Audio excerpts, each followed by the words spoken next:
Kaibigan, ikaw, anong pangarap mo? Para sa akin, ano man ang iyong pangarap, dapat iyo. Kasi may mga pagkakataon pa rin na ang pangarap ng isang tao ay pangarap ng nanay o di kaya ng tatay na hindi natupad. Importante that you listen to your heart, that you listen to your instinct.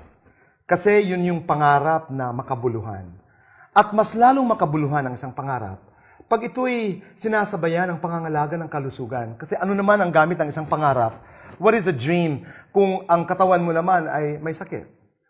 Kaya ito yung dahilan kung bakit tayo nag-uusap ngayong araw na ito. At kasama ko ang Business Development Manager ng Generica, Mike Makiran. Hi, Mike.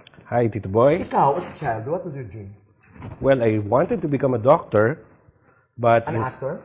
Maybe an actor. But now, I'm neither. I'm an advocate for Generica. Let's talk about Medpadala.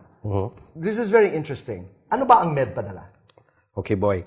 Medpadala, ginawa ito ng Generica Drugstore. No? It's an electronic gift check. Ang purpose nito ay para gamitin ito ng ating mga beneficiaries at customers pambili ng gamot at mga medically related products sa lahat ng Generica Drugstore sa buong bansa. Okay. Ganito halimbawa, nasa Hong Kong ang nanay. Si tatay ay nasa Maynila. Apply the concept of Medpadala. Si tatay kailangan ng gamot para sa puso. Para mas maintindihan natin. Okay. Si mami o si nanay na nagtatrabaho sa Hong Kong, pupunta siya doon sa mga accredited trade channel partners ni Generica who is authorized na magbenta ng Medpadala. Pupunta sila doon, bibili sila ng Medpadala code. Makakatanggap sila ng text or SMS or di kaya email. Ifo-forward nila ito sa beneficiary nila kaagad, as in real time. Kung sa Pilipino pa, now na. Okay.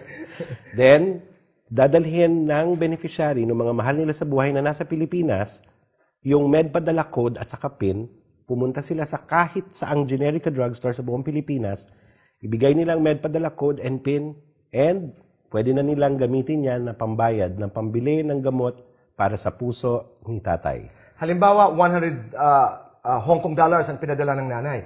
Kinakailangan ko bang ubusin yun? Halimbawa, sa isang pagbisita sa isang Generica Drugstore. Actually, salamat at naitanong mo yan, boy. Hindi mo kailangan gamitin ang Medpadala electronic gift check ng isang bilihan lahat.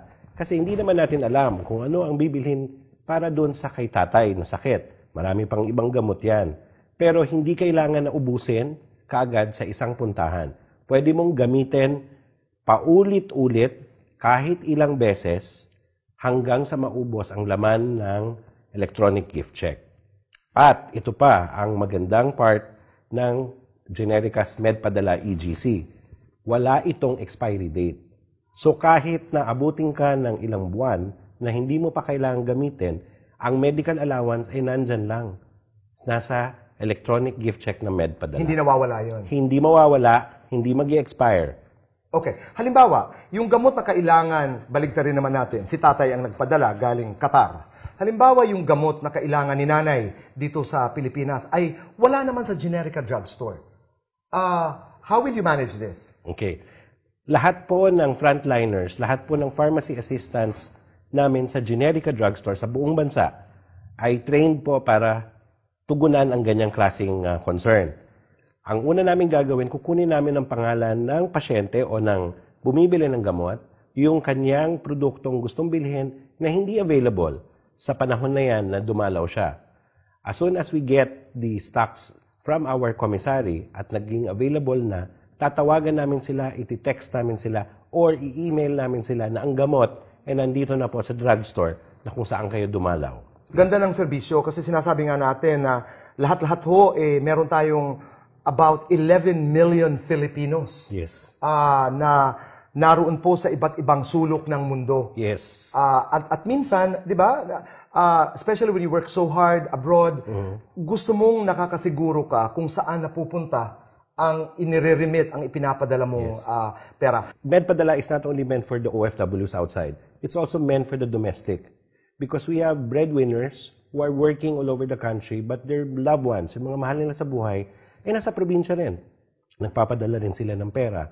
Isa rin yon sa mga reasons kung bakit kinreate ang Medpadala. It's for the domestic need of people who send money regularly for medical allowance para sa kanilang mga mahal sa buhay. Making life easier, actually. Yes. And actually, we're not just talking about, halimbawa, Kabisayaan, Mindanao, at saka Metro Manila.